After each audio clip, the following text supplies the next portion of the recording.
tubanze dusengera amaturo. Mwami Imana turagushimiye, tugushimiye kuri Imana ikomeye, Imana y'icyubahiro cyinshi. Tugushimiye ko waturinze kuri uyu munsi wa kabiri w'amasengesho, wabanye natwe, ubishimirwe kandi Mwami uhererwe icyubahiro Papa. Tugushimiye ku bw'abana bateranye guterana kwera, baduhera umugisha, kandi dusengeye umwanya mwiza utambutse wo kuramya. Abaramyi baho umugisha mwinshi, ho umugisha abana bawe batanze amaturo, amashimwe ndetse n'ibyacumi bagirire neza. Ikiganza cyawe cyiza kibabeho, mbabazi z'Imana zibe ku buzima bwabo, barinde injyanyi mu byabo, barinde ikibindi gisa nacyo, kandi ubaha amahoro mu buzima bwabo. Mana yacu, dusengeye ijambo ryawe tugiye kumva. Reka iri jambo uduhaye uyu mugoroba Mana ribe ijambo rihindura ubuzima bwacu, ribe ijambo ridukiza, ribe ijambo ko turitanga ariko natwe ritugira umumaro. Mana urakoze icyubahiro kibi cyawe. Amen. Mana ishimwe, abaririmbyi mwisharire mu myanya yanyu. Amen. Nagira ngo ure mugenzi wawe mubwire ngo Yesu ni umwami. Tell your neighbor that Jesus is the King. Mubwire ngo Yesu aragukunda. Tell them that Jesus loves you. Hallelujah. Hallelujah. Turashimira Imana. Turabashuhuje mwese. We greet you all. Turebe umushyitsi yaba yatugendereye umunsi akiri ukuboko hejuru. Let's see if we have visitors who gathered with us today. Twese turabasanzwe. Imana ibahe umugisha. God bless you.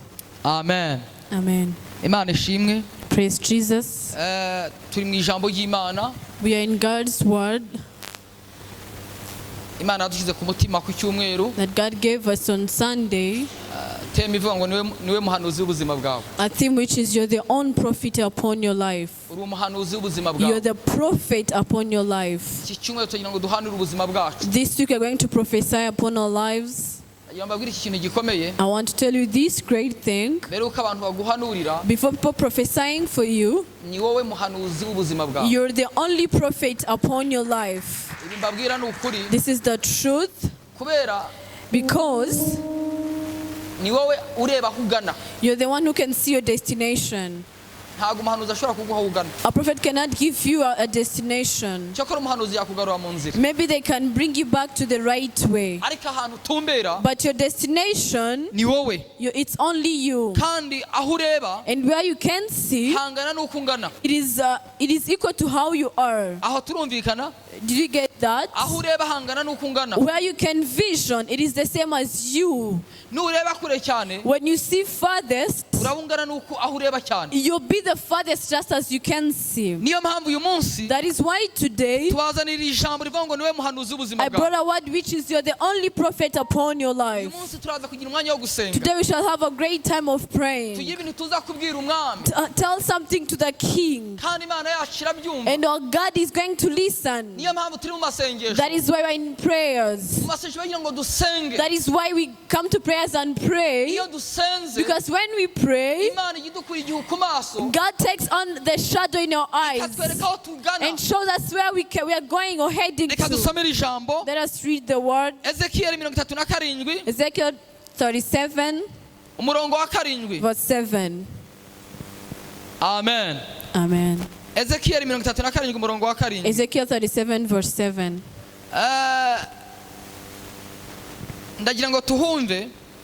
I want us to listen. Harabango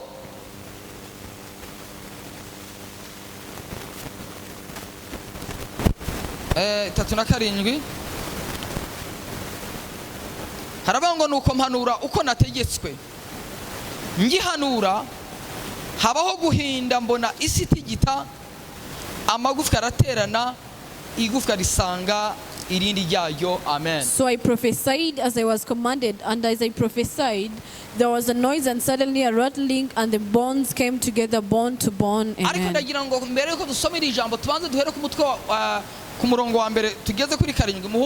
Before we read this, let us start from verse 1. Harabango ukoko kuwiteka kwangezeho ansohora ndi mu mwuka, aramanura angeza mu kibaya cyari cyuzuyemo amagufwa, anzengurukana aho yakikije hose, maze mbona ari menshi cyane muri icyo kibaya kandi yari yumye rwose.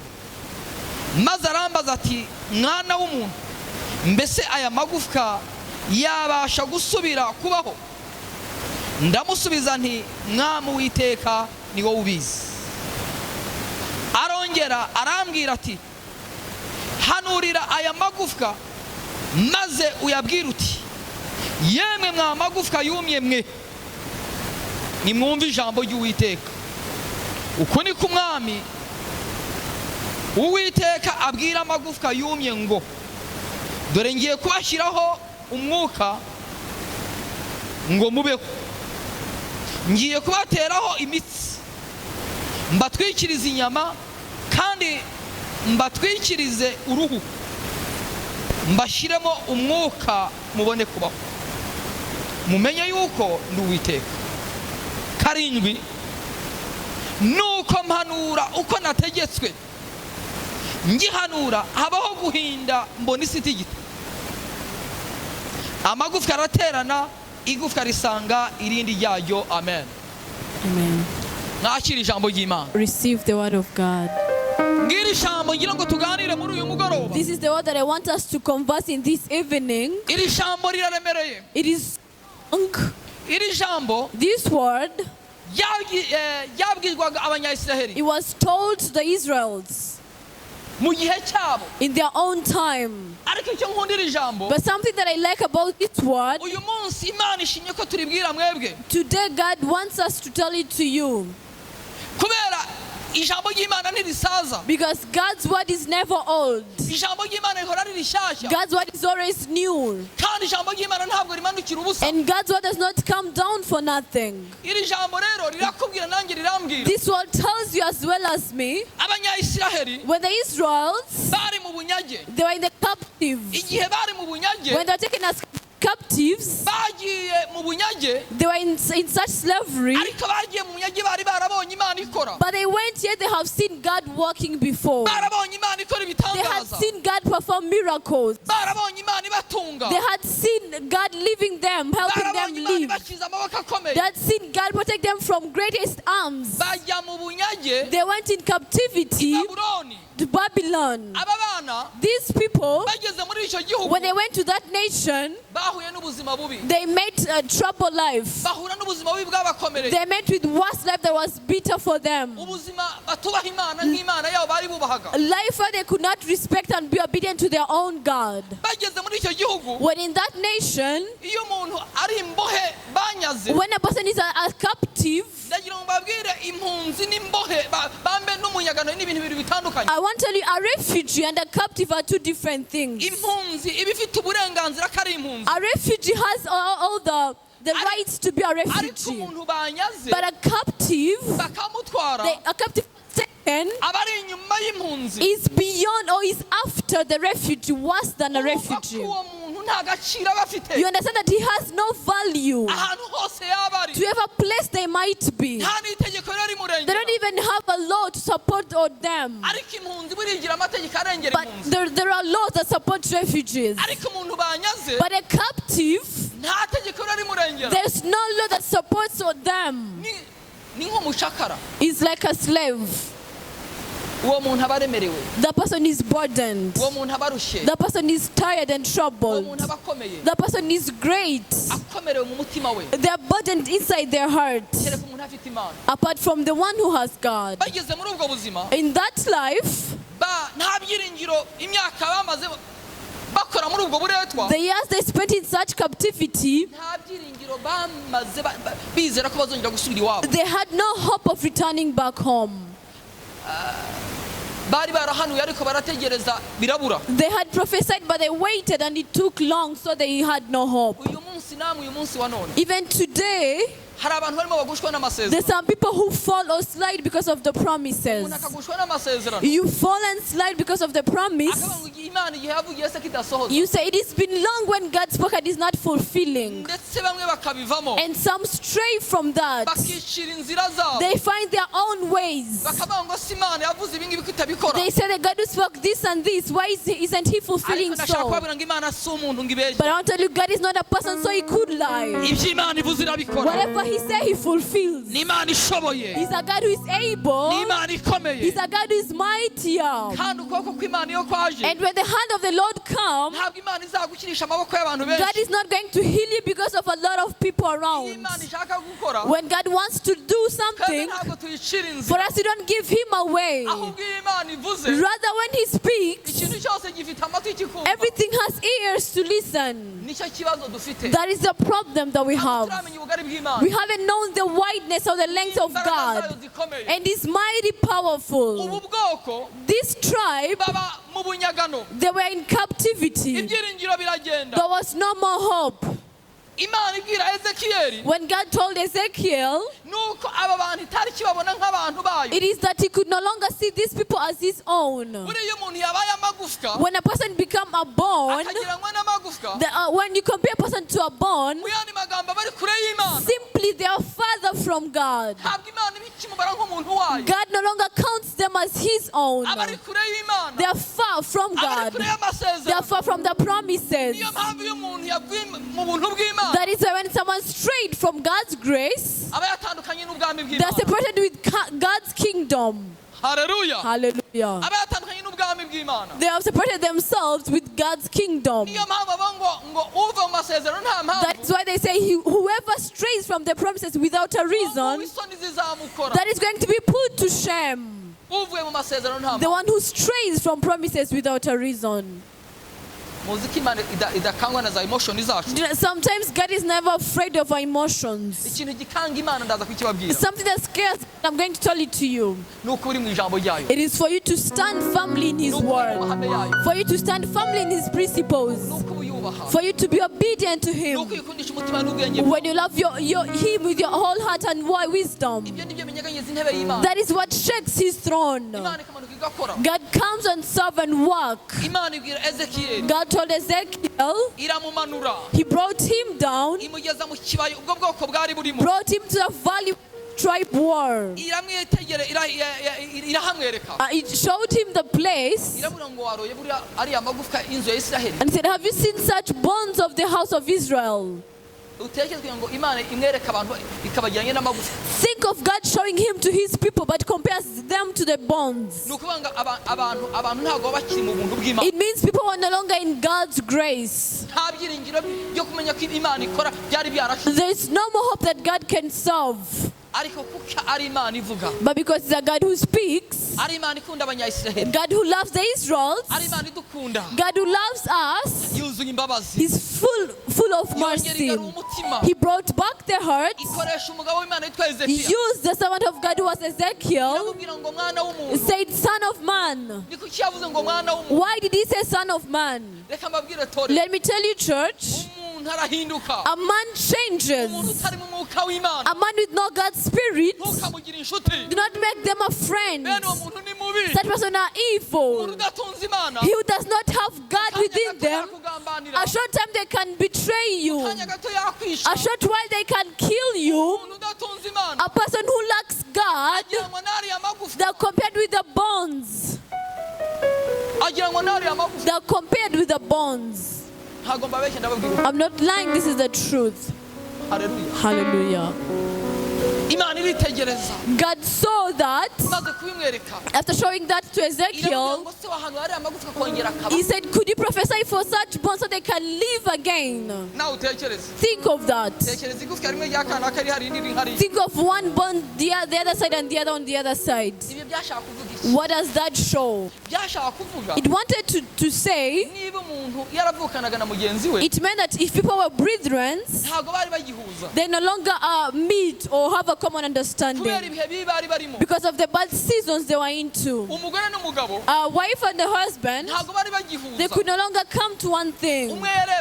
One could see the other side.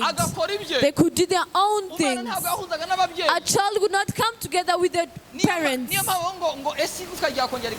That is what it says. Could a bone come together to its own bone? They had no unity anymore. They had no God's altar within them. They worshipped idols. They prayed the gods of the Gentiles. In their hearts they were troubled. They weren't good. They had no hope. But I was surprised because of God. After God, Ezekiel replied that God, you're the only one who knows that. I want to tell you, when you have God's Spirit, we prophesy for things that looks like bone and they come to live. Prophesy the day that they come to live again. We prophesy for the absence that they come to exist. Praise Jesus. Why do you prophesy for things that are not there, then they exist? It is because in your heart you have the ways to Zion. A time when in your heart you have hope, everything changes. Hallelujah. Hallelujah. Hallelujah. In the time that the world is going through, in these times we are going by, people's hearts, you find they no longer love God. We have people of three kinds. The first one, and you shall see that, the people who come to Jesus when they have troubles, so they can find rest. After getting grace, they no longer come to God's house. Do those people love God? A person comes saying, please God, give me a child, and they cry saying, I'm going to serve you. After giving birth, they started bringing reasons so they cannot come back to the house of God. A person comes when they want a job, but after that they'll be like, the work is too many, so we no longer see them again to church. A lady comes searching for a husband, but after getting the husband, they no longer come to the house of God. And they'll be like, God, I'm going to do this. When you do this, I'm no longer going to miss, but they still miss. Such people don't love God. Such people don't love God. Such people lie to God. But God knows it.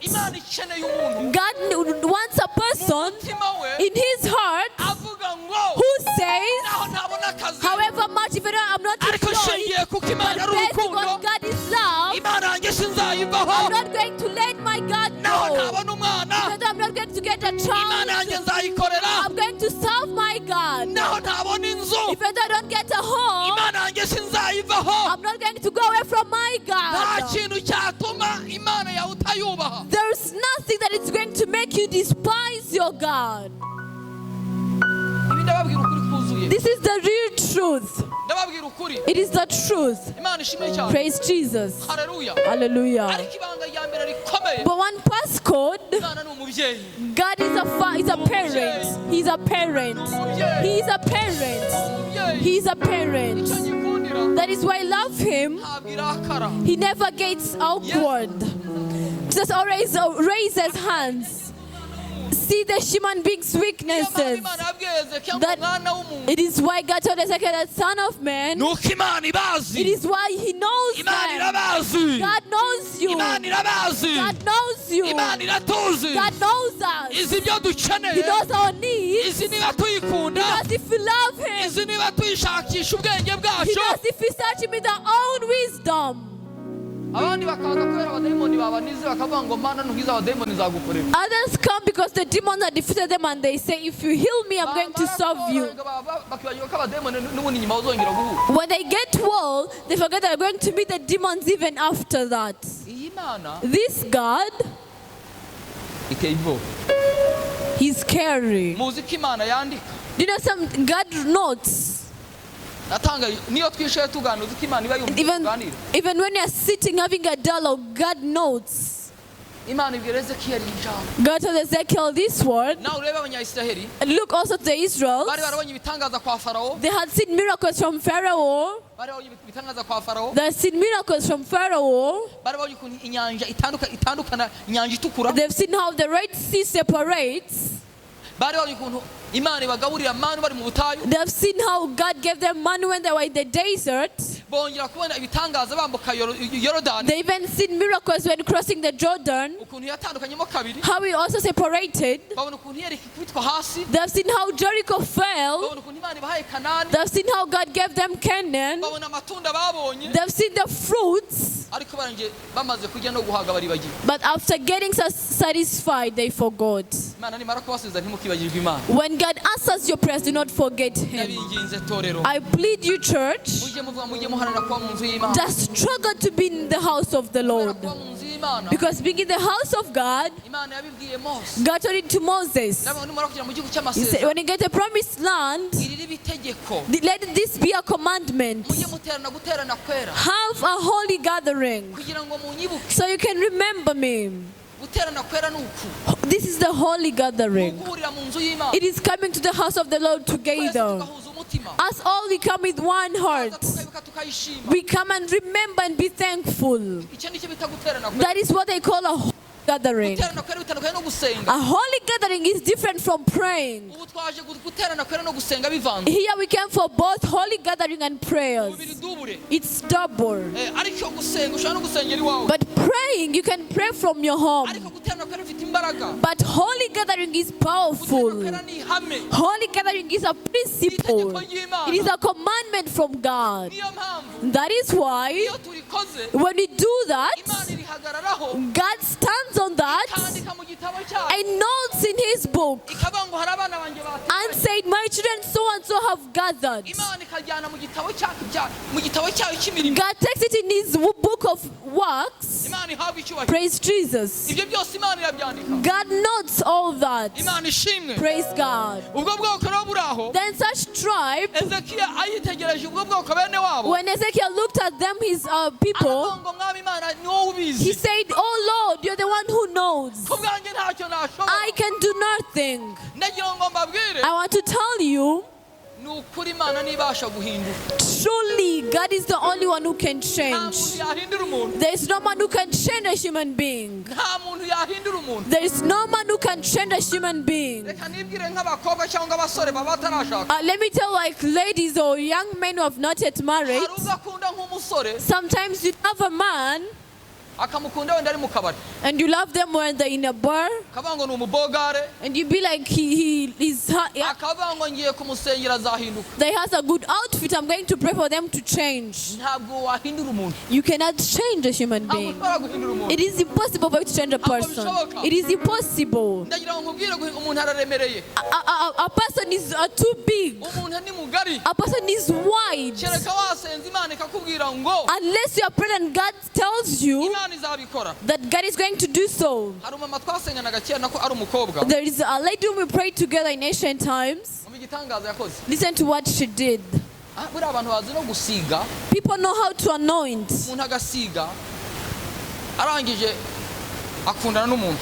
She fell in love with a person.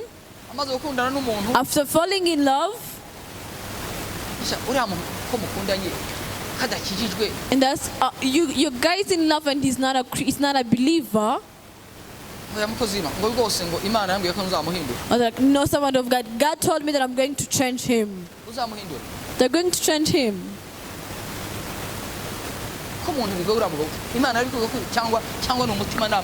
Did really God say that, or it is your own feelings? She was like, no, I'm going to change my man. You know, love is powerful. They fell in love. That happened. The wedding happened, took place. People of God. After 1 year, in between there, he could bring another woman in her room. he goes out and brings in another person.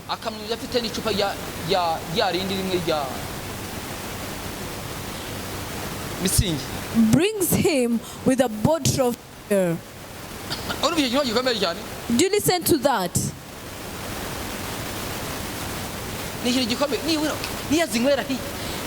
Couldn't he have drunk them even outside of the home?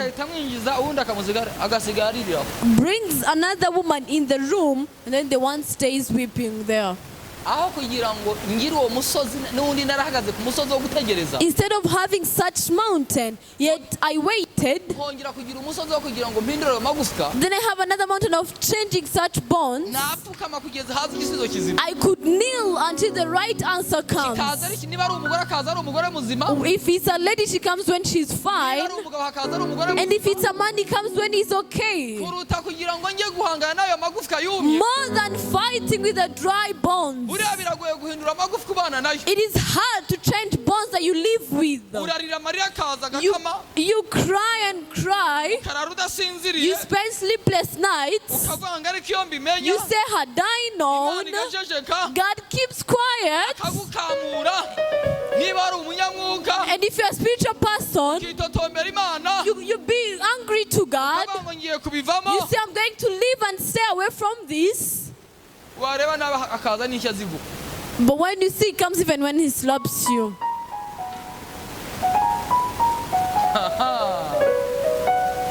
Let us glorify God. Those are also dry bones. When a person do not know how to wait, to wait God's promises, that is also a problem. It is also a problem. But when you kneel, tell God that God, remind him of his great work. Stand on his mountain, look up above. God changes. God creates real things. Creates real things upon your life. Your life changes. People see your God. God stood on a mountain of God. God glorifies himself. God glorifies himself. This is the truth. I'm going to tell you something that I found which is great.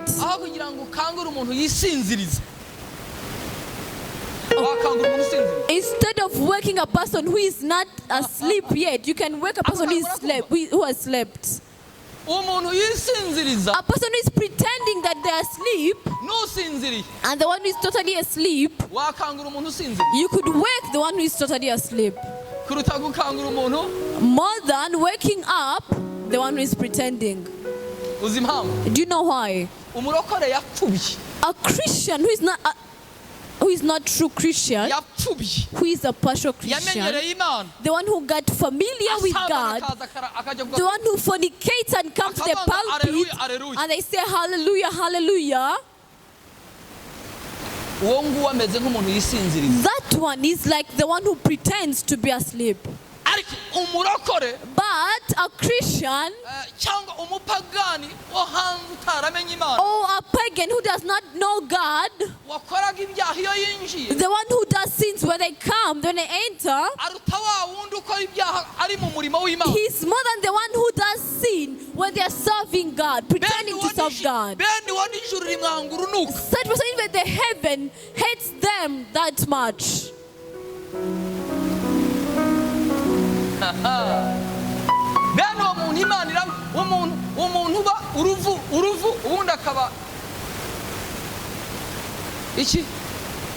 Muserebanya mukanya gato yagira ahantu mu cyatsi gitoshye akabi cyatsi yagira mu cyumuhondo akabi cyumuhondo. Someone who is a chameleon one time and the other time is a lizard, when they go to a situation they change with that situation. Such person is hard. They are hard to manage. Such person hurts God. They are the ones who are full in such seasons we are into.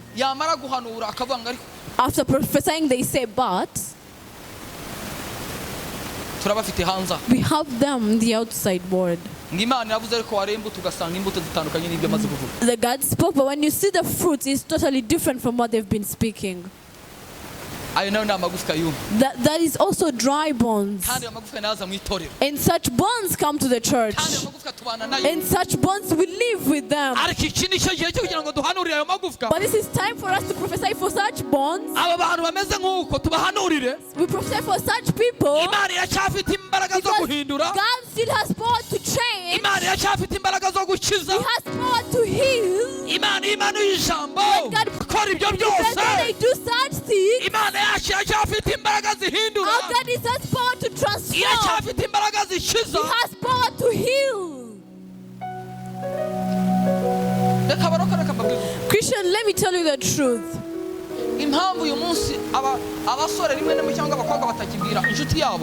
Why nowadays people do not approach their friends and tell them? Like a servant of God, Tony, you get a friend. If I tell them to so and so, they're going to make my marriage not work. Do you know some people even they have some tricks, yet they are married? Let me tell you this. When I was still a young man, unmarried, I was just in a spiritual life. When I was almost getting married,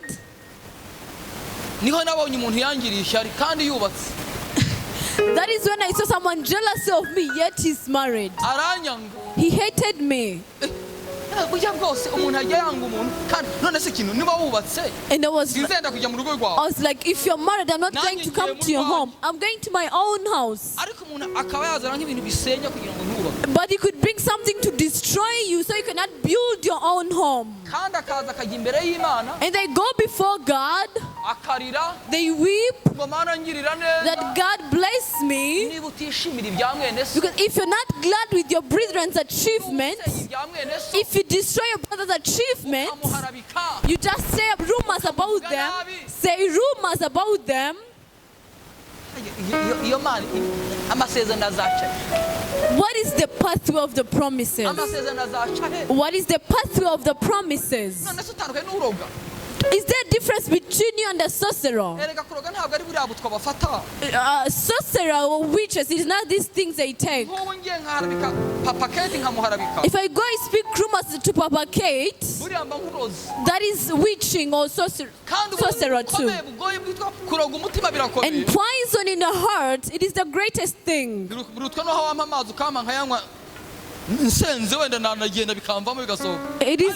It is more than giving me a poison water and I drink it. But a word kills. But something that I'm grateful for God, such bones, God heals them. Such bones get healed. There's nothing that heals them. It is not letters of the word.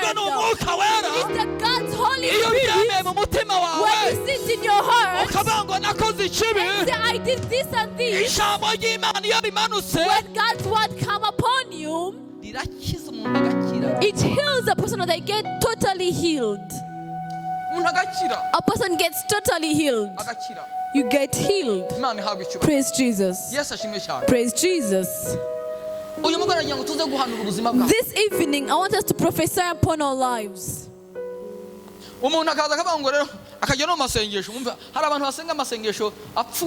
Some people even go to prayers of useless prayers. You're in the desert and others are in tongues. I'm going to hold the promises of a person so and so said it is not going to be fulfilled. you please fight with your mountain and let others? Because each and everyone has his own struggles. And as I'm standing here at the pulpit, I also have my own trouble or mountain to fight with. He also has his mountain to fight with. You even have your own mountain to fight with. But you waste time that is not it is lacking the Holy Spirit. But let me tell you a passcode. You whom they did that things to you, the greatest passcode beyond everything, it is to have the heart of forgiveness. Forgive before they ask forgiveness. This is the passcode that is victorious. This is where victory from one step to the seventh step is. Jesus said, even forgive your enemies.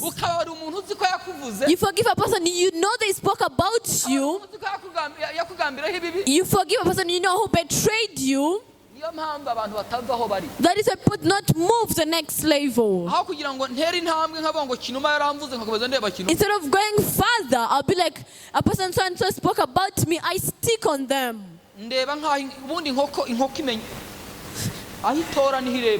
A hen looks at the front place only. But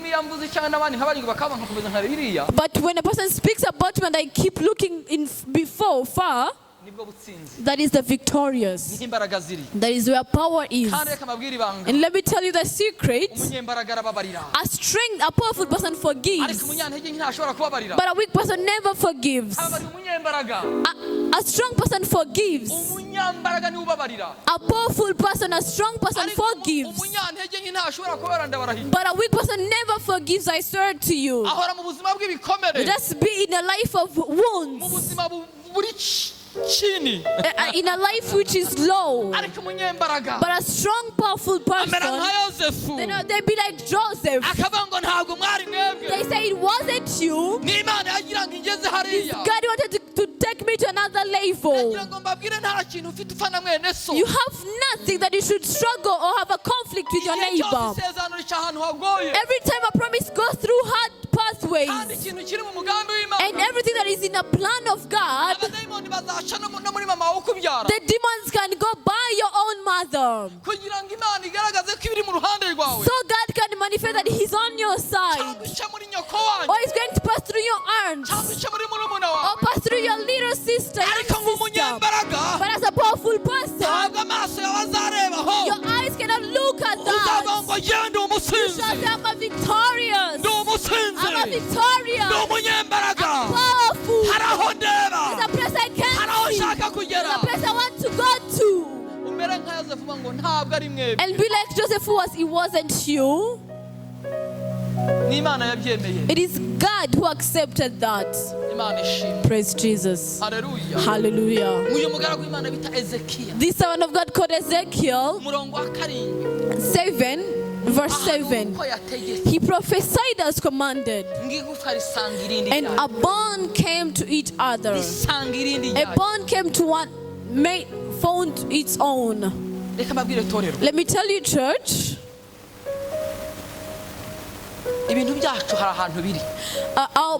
our things, our possessions are at a certain place. And wherever they are, we cannot fight it with the flesh.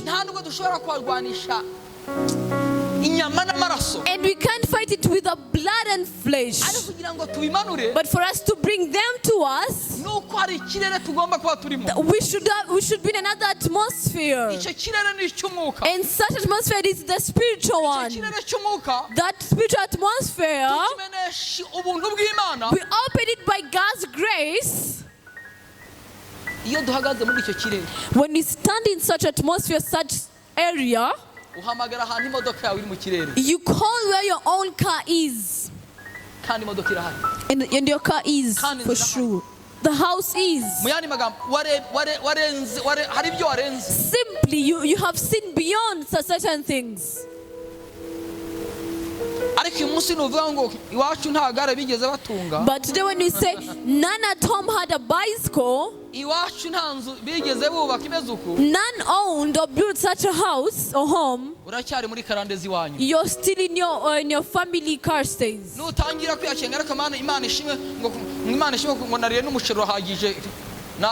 be like, thank God I even got rice, that is enough. Everyone eats.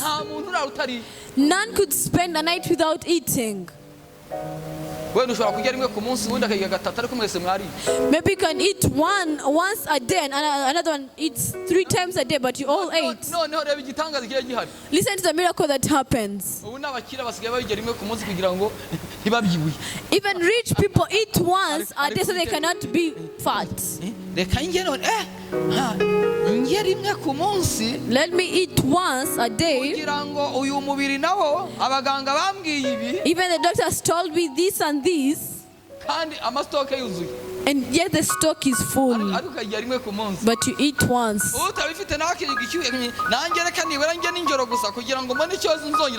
The one who lacks food, they even say, let me eat at night so I can see what to eat after.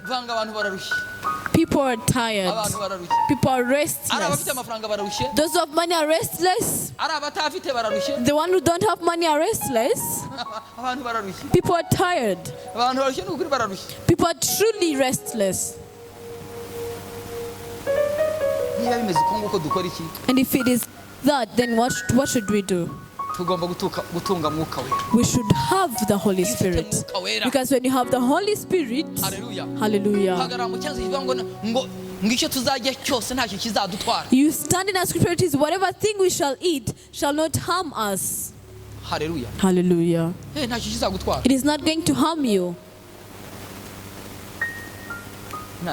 Praise God. Hallelujah. Hallelujah. This man prophesied as commanded. I want us this evening to prophesy as commanded. I want us to pray in these minutes. Praise Jesus. A man called Elisha, when he was in a man of a widow, to a house of a widow, a woman, she went to a place where there was no money. They had money. 2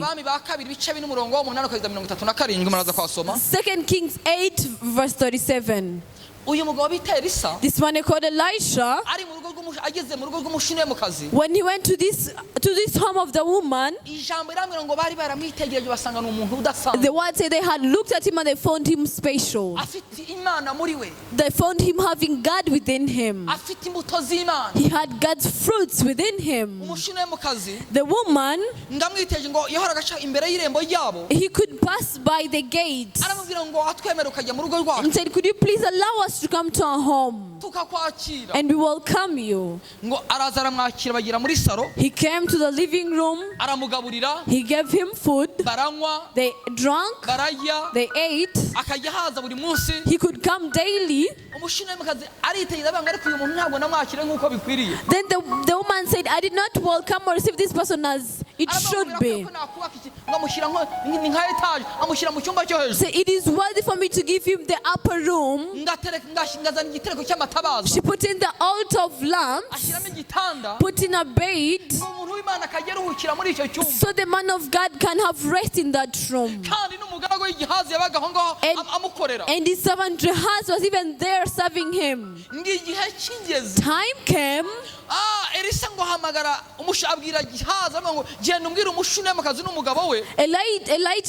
called Gehazi that go tell the man and the woman and her husband, so they come and I be grateful for them. After calling them, listen to what he said. See the kindness you did upon us. You did us good. You welcomed us yet you didn't know us. You did us miracles. And you said, we even want to bless you. Do you want to be famous? cyangwa ku mugaba w'ingabo. Or you want to be famous to the king or to the great army. Urumva abantu babiri bakomeye. Buriya perezida w'igihugu cyangwa umugaba w'ingabo. The president or the or the chief of the army are the great people in the nation. And the man said, no, I just want to stay with my own people. I want to stay the way I am. It's like saying, I have servants who are full, I have cattle, I have land, I have different pillars. There's nothing that God didn't give me. And they even know me. They're not going to put me in their position. And the whole nation knows me that I'm wealthy. A rich person is known to every place. Here we have rich people who are known. And maybe this is a place to so and so. Even though they are dead, their names still exist. That is power of money. Wealthy or riches, it is something great, powerful. Listen to what she said. What great what she said. Gehazi came. She had spoke nothing, but he told his master that I went to this home. I even know the kitchen. And I even know what they cooked before. They lack something that is great. Church, I'm going to tell you someone you're going to respect if you're wise. Be obedient to your homemaids. The one you got, they cooked and they left some for you. A homemaid who mops your house. A homemaid who washes your clothes. That person is your greatest boss. We should call them the boss. But people who lack God's spirit, when they break a glass, you slap them. You forget that you can also break one and be like, I'm going to reduce on your salary. In the morning you go to work, you leave your child of 3 months, you don't know what they feed them. You don't know if they eat them just as you did. You don't know if they take off their hair. You don't know if they give them the fruits you deny them to eat.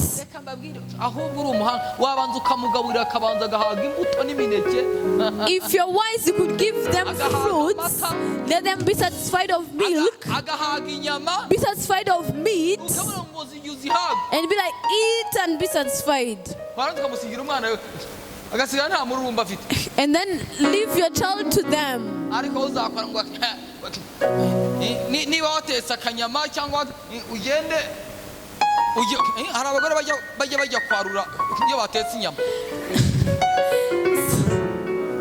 Some women got the kitchen when they had cooked meat. That day you got the kitchen to prepare food. You start counting the days you're going to eat that amount of food. In the morning, then you leave your child for them. Even that person, it is a dry bone. Such person is a dry bone. It's a dry bone. You buy 1 kg of sugar. After buying that, you buy milk. You give them black tea. You don't even give them milk tea. Yet, she's the one after your home, looks after your home. That is the life outside. Those are dry bones. Those are dry bones. Church, let me tell you, Gehazi told Elisha, he said they lack a child in this house. But listen to the person who has the God spirit within them.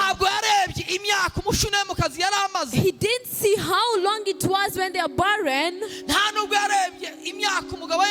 And he didn't also see how long the man was barren. Basing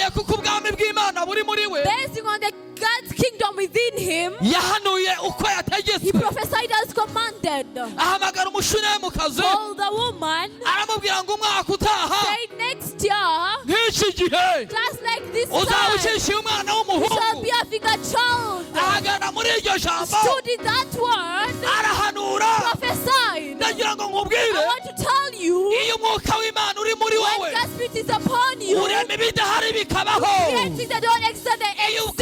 When you work with God, you get things that they exist. You command and things listen. This is a week of prophesying.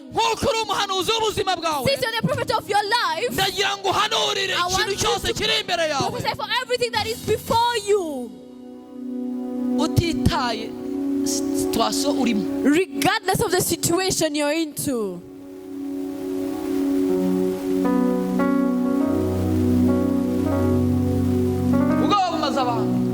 People are dying of fear. Praise God. People are dying of fear.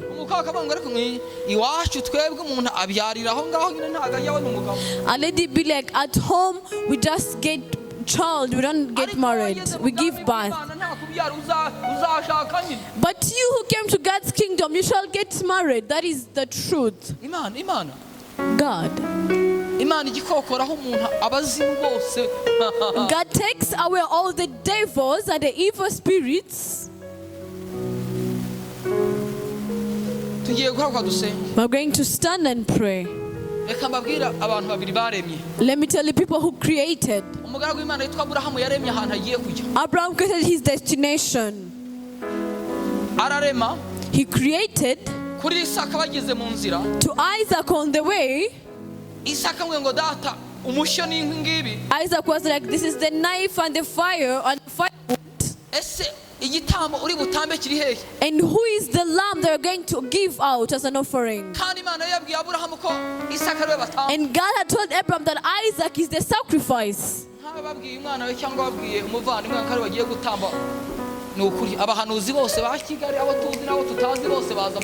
Imagine saying that your child is going to be the sacrifice. Each and every prophet could come to your home. Isn't that the truth? But Abraham said, on the mountain of God, God is going to provide for himself. When you go to where God is, God creates a miracle and we see that.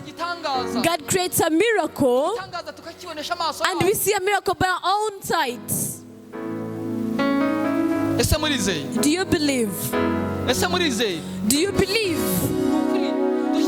Truly we should live a life of believing.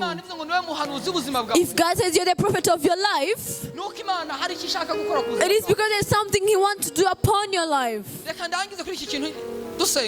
me end on this thing as I pray.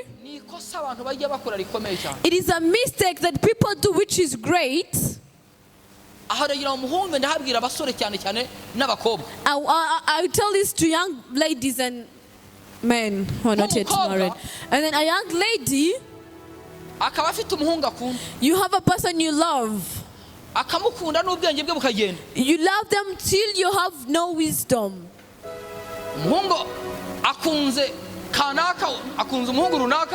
You love the man so and so. Even the man loves another lady. Even the lady who loved this man, they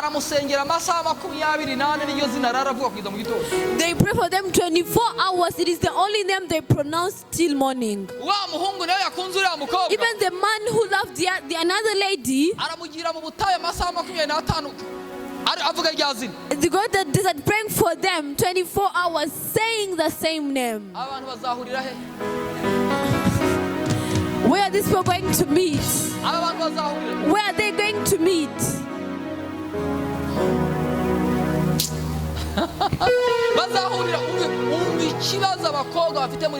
Where would be the connection of them? That is the problem that young ladies have. Listen to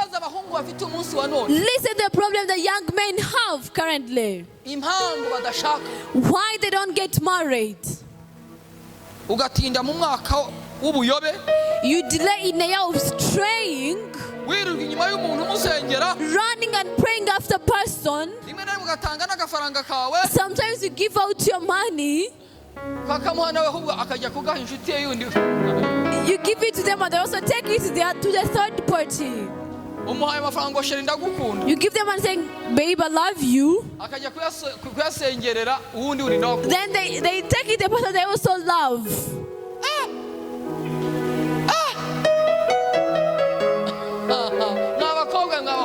Young men, young ladies, today may God touch on your side. Today may God show you. May show that you the real truth. Now the prayer how you're going to pray such prayer. Otherwise, we are going to take long without getting married. And let me tell you this.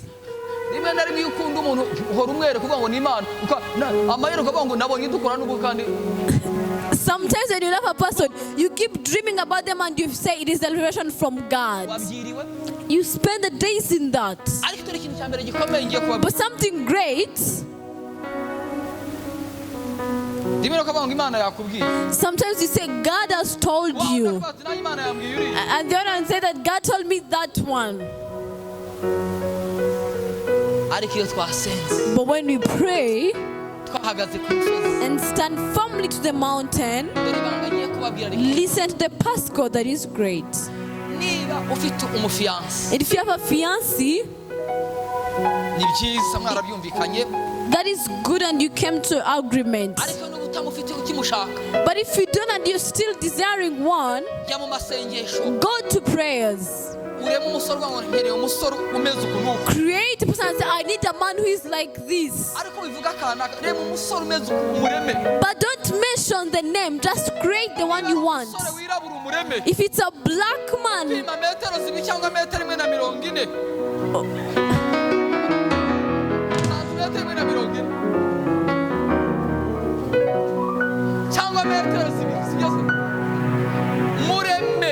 create a man you want. Even create the job, or even create how your wedding is going to look like. Say, I want a lady who is this height, the one who is slim or fat. Create them by your own. When you do that,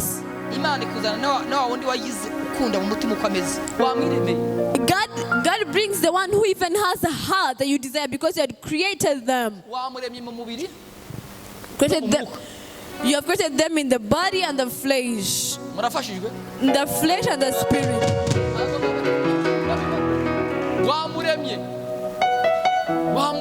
Because you have created them. And if you want the one who knows how to worship, create that person. I'm telling you what I did. For me, I could create a person I want. That I want a lady who knows how to sing, who can worship when I get filled with the Holy Spirit.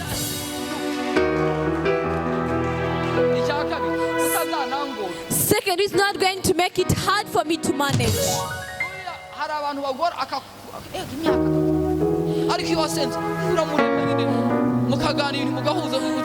Some people make hard to date, but when you create it, it becomes simple and you live together without being a burden to you.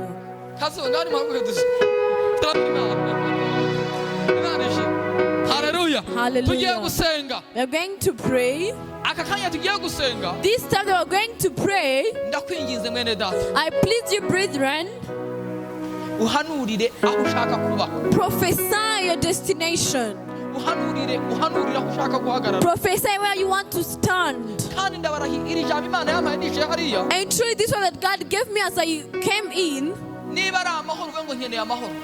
If it's peace, say I need peace. If it's a good employment, prophesy for that in the mighty name of Jesus.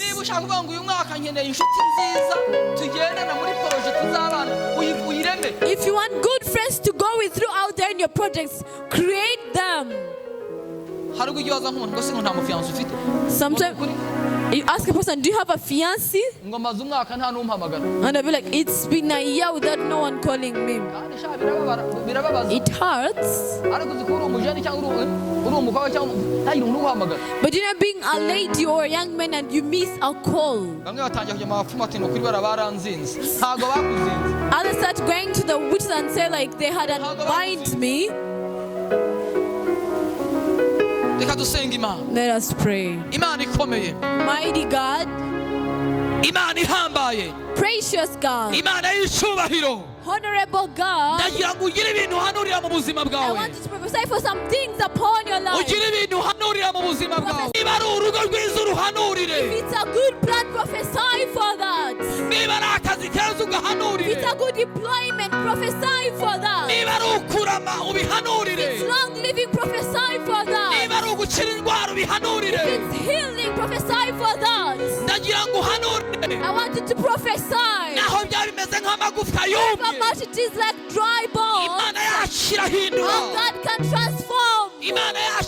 Oh God is mightier. I want you to pray.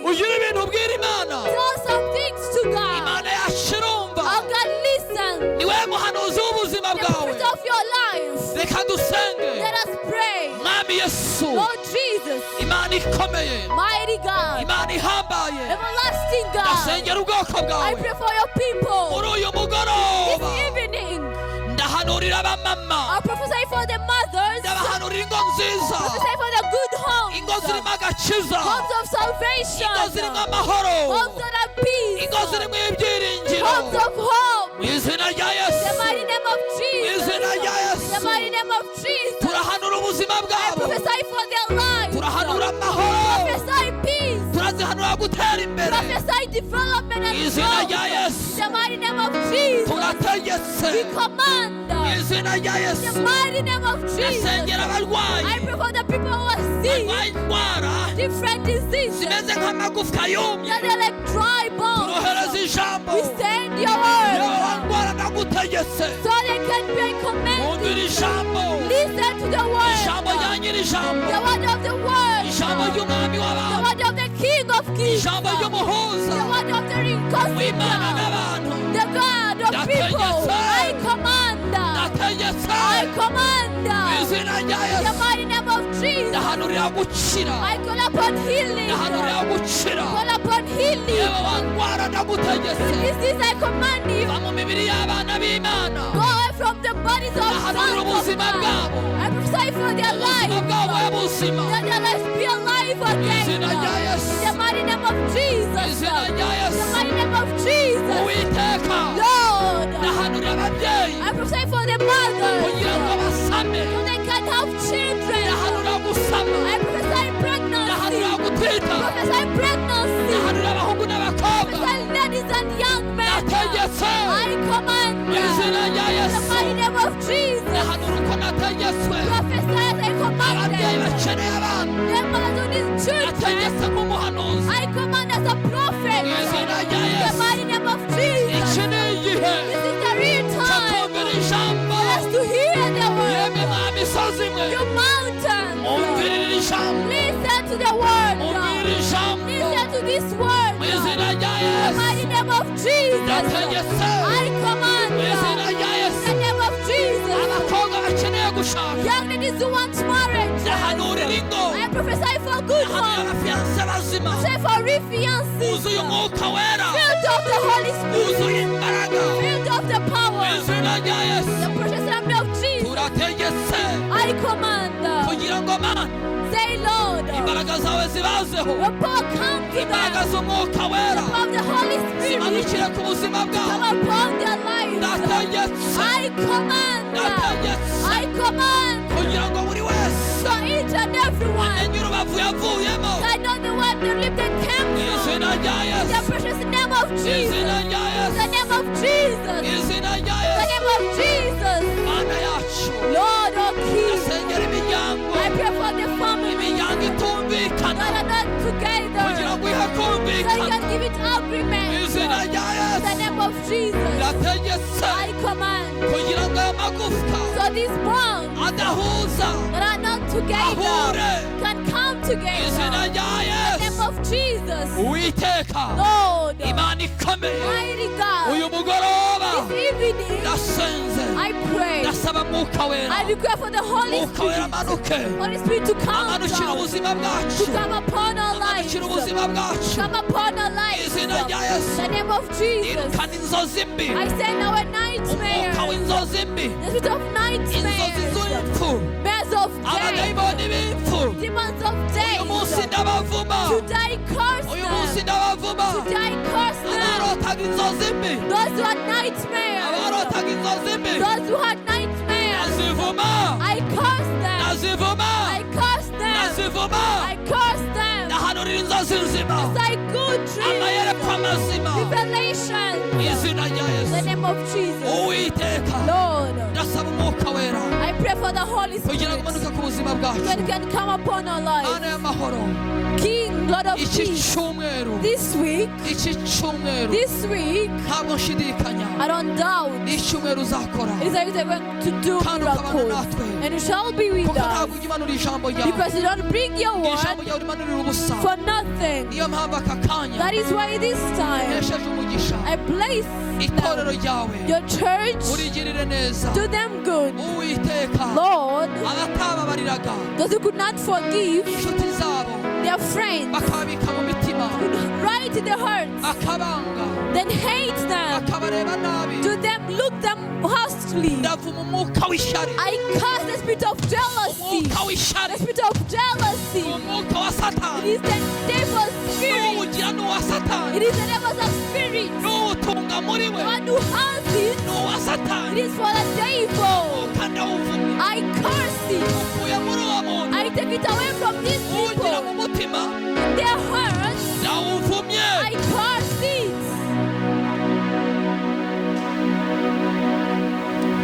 nagira ngo duhage dushyire amaboko hejuru I want us to stand and raise hands.